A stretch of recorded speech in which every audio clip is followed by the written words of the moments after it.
Sejumlah baliho calon Presiden Ganjar Pranowo dan bendera PDIP di seputaran lokasi kunjungan Presiden Joko Widodo di Balai Desa Batu Bulan, Gianyar, Bali dicopot oleh Satpol PP Provinsi Bali dan aparat terkait Selasa 31 Oktober tahun 2023.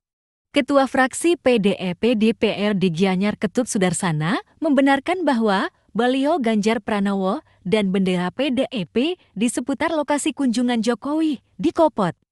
Dia mengatakan tak ada koordinasi dengan PDIP Gianyar terkait penurunan sejumlah baliho tersebut.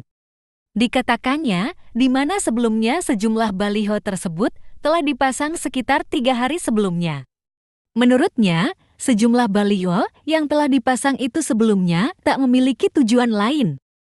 Lanjut dia, sejumlah baliho yang terpasang itu merupakan alat peraga sosialisasi.